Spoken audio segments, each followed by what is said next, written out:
Yung wala pang 150 ang nagastos mo pero pang restaurant ang lasa ng kakainin mo. For today's video, magluluto tayo ng creamy tofu with kangkong. So ito na nga mga gagamitin natin ng ating tofu with kangkong. Inihiwalay ko na pala ang dahon at tangkay. Ganitong hiwa ang ginawa ko sa tangkay natin. Mag-ready rin pala tayo ng ating bawang, butter at syempre ang magpapakreamy ng ating tofu with kangkong. Lalagyan natin yan ng all-purpose cream. Hiwa-hiwain muna natin ang ating tofu o ang ating tokwa ng pakyu. Yan palang tokwa na yan ay yung nabibili lang sa palengke, yung 25 pesos lang.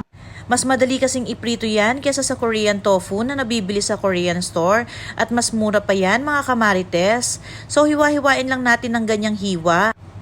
Ayan, at ready na ang ating tokwa. Uumpisahan na natin ang pagpiprito. Magpainit muna tayo ng gagamitin natin pan.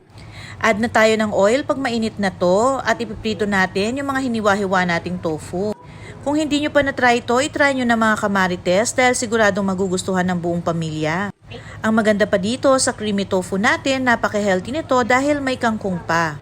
So ayan, at prituhin na natin, hihintayin lang natin mag-brown ang ating tofu at mamaya ay magigisa na tayo.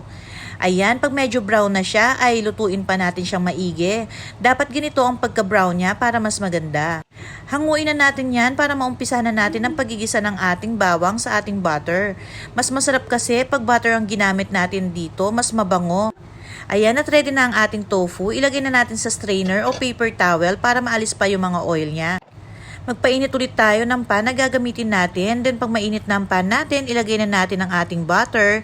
Tunawin lang natin at ilagay na natin ang ating garlic. 3 tali nga pala ng kangkong ang ginamit ko dito sa ating creamy tofu. Mura lang kasi yung nabili naming kangkong. 5 pesos lang ang tali, kaya 15 pesos lang lahat yung 3 tali na ginamit ko dito. Comment down below naman mga kamarites kung magkano ang kangkong sa mga lugar nyo. So ayan nga, at inilagay na natin ang ating tofu dito sa ating ginisang bawang. Halu-haluin lang natin yan at lalagyan na natin ng pamintang durog. Lagyan na rin natin to ng kaunting asin pampalasa. At sunod ay ilalagay na natin ang tangkay ng ating kangkong.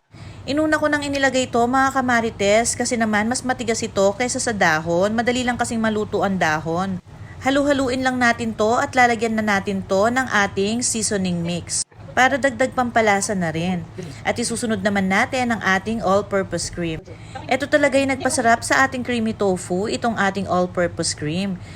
Sinabayan pa ng pagigisa natin kanina ng bawang sa ating butter. So ayan nga, at paluto na ang ating tangkay kaya pwede na nating ilagay itong ating dahon ng ating kangkong. Halu-haluin lang natin yan para magpantay-pantay ang lasa pati na rin sa dahon ng kangkong natin. I-try nyo to mga kamarites at siguradong magugustuhan ng buong pamilya. 5 ingredients lang ay may masarap na ulam na.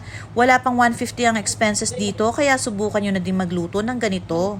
So eto, paluto na ang ating creamy tofu with kangkong at ipiplating na natin to para makakain na tayo.